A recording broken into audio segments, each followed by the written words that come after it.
God is working his purpose out as year succeeds to year.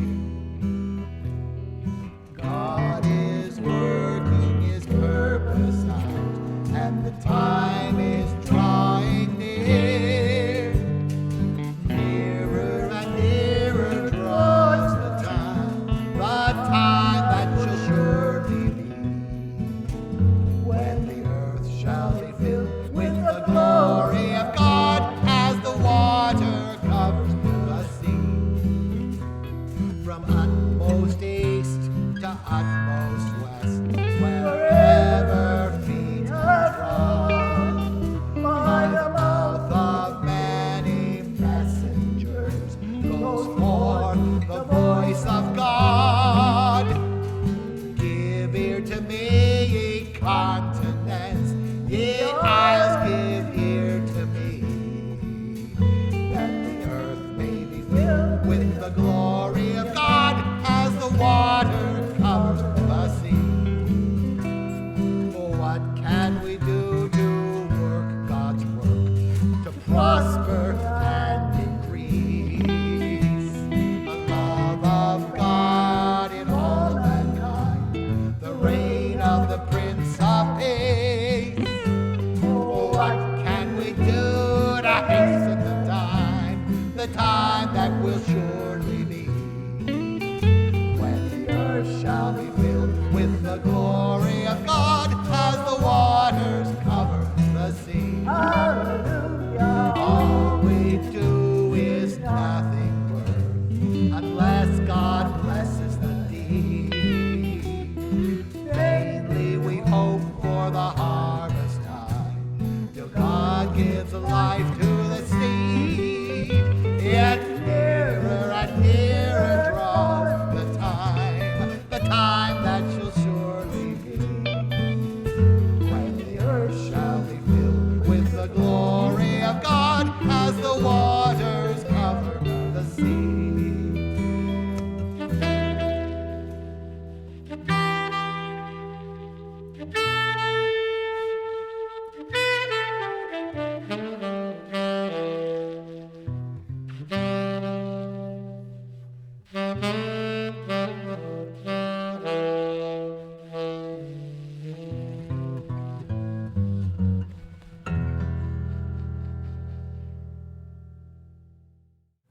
God is love.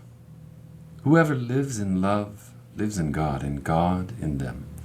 This is how love is made complete among us, so that we will have confidence on the day of judgment. In this world we are like Jesus. There is no fear in love. But perfect love drives out fear, because fear has to do with punishment. The one who fears is not made perfect in love. We love because he first loved us.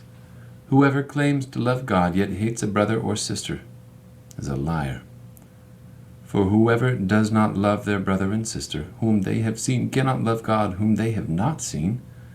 And he has given us this command: anyone who loves God must also love their brother and sister. Greetings and welcome again, back from a home broadcast without my vest, trying to be more casual in a world that does not seem casual. Thank you for joining us. Let's open with a prayer. God, we feel your presence. We feel your presence in light times and dark times. And sometimes we feel that we need you more when the world seems so overwhelmed.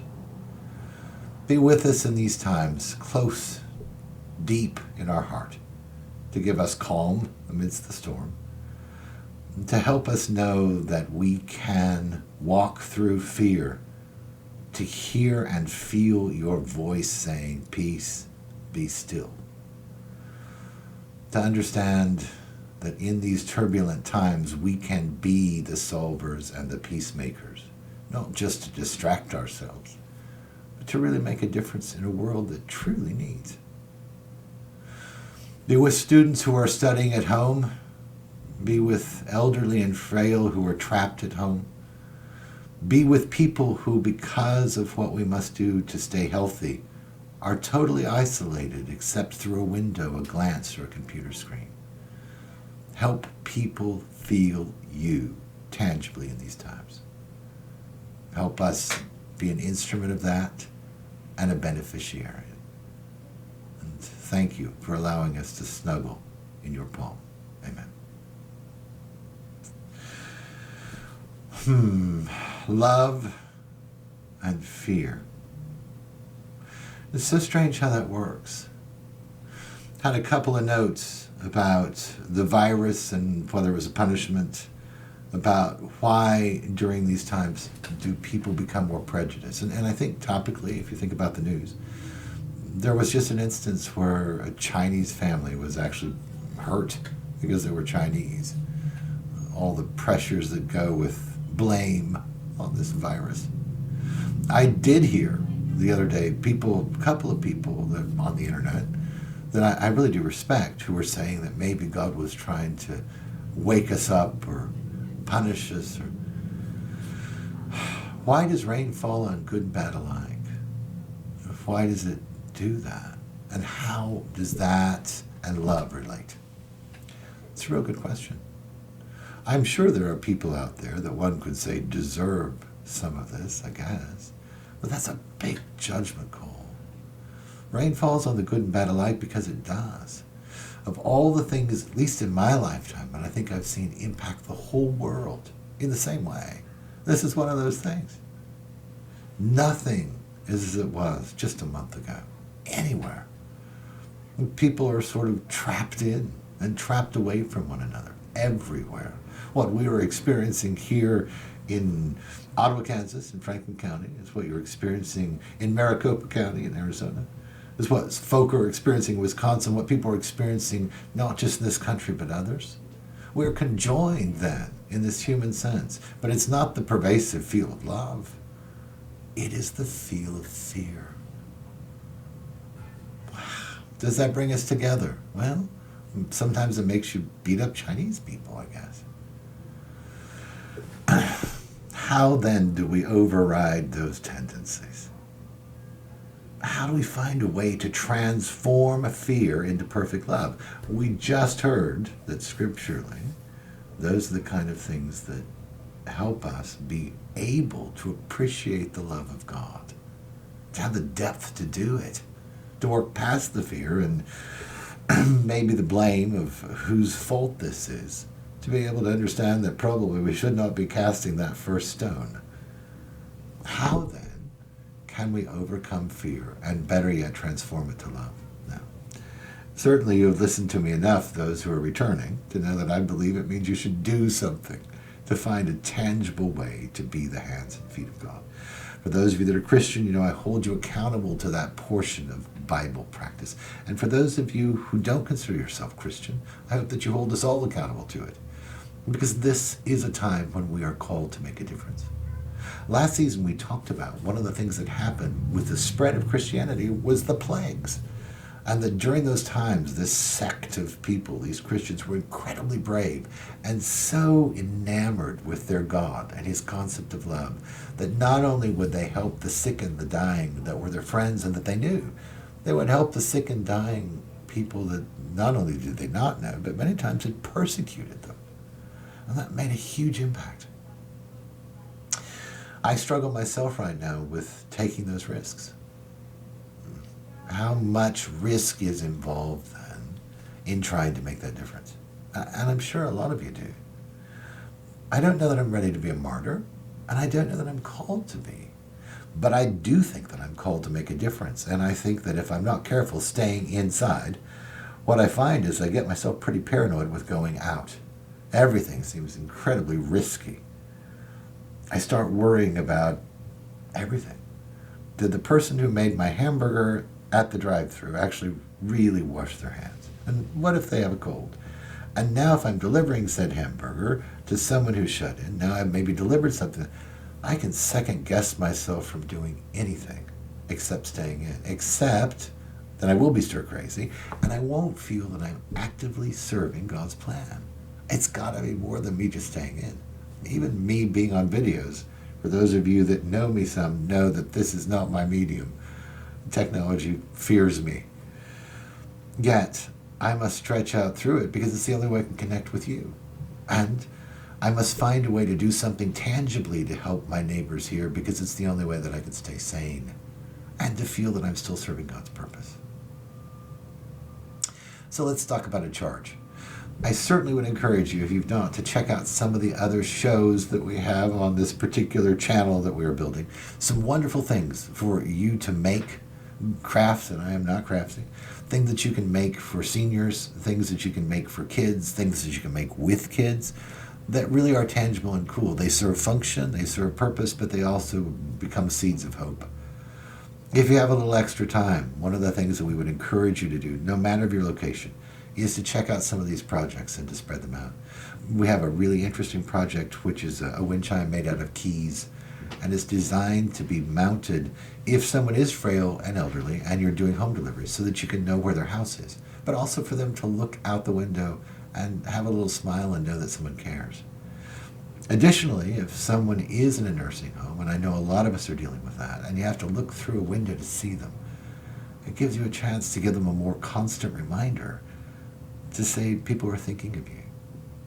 We have another group I know right now that's tying ribbons around trees outside. I think that's great too.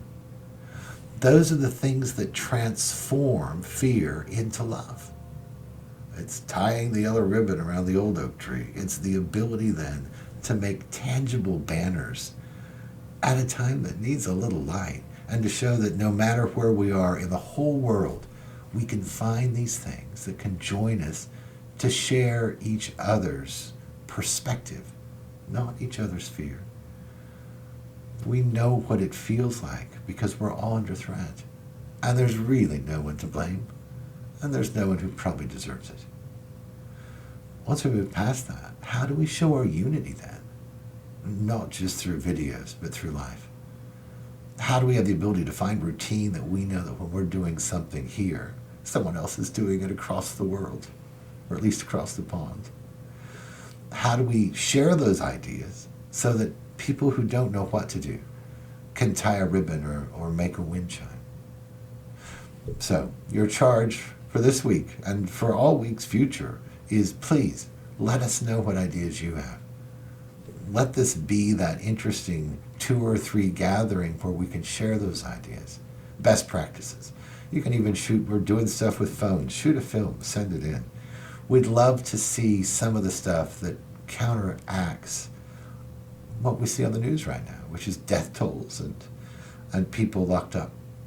We'd like to be that bright spark which dances about and shows the manifestation of Christ. And we cannot do it without you, brothers and sisters, can join with us. So, whatever good ideas you have, send them our way in any medium you can. We would love to find that we can spread this joy and wonder, the true concept of love, to combat fear, to do it generously, maybe over generously, at a time where if we don't, fear will take us all over, or at least take us to dark places. Thank you as always for joining us. May your week be filled with more grace than fear, and may you find wonder that you can share with us so that we can spread it on. Thank you. Bless you. Sacred head surrounded by crown of piercing thorn. Oh, bleeding head so wounded, reviled and put to scorn. Our sins have marred the glory of thy most holy face. Yet angel hosts adore thee and tremble as they gaze.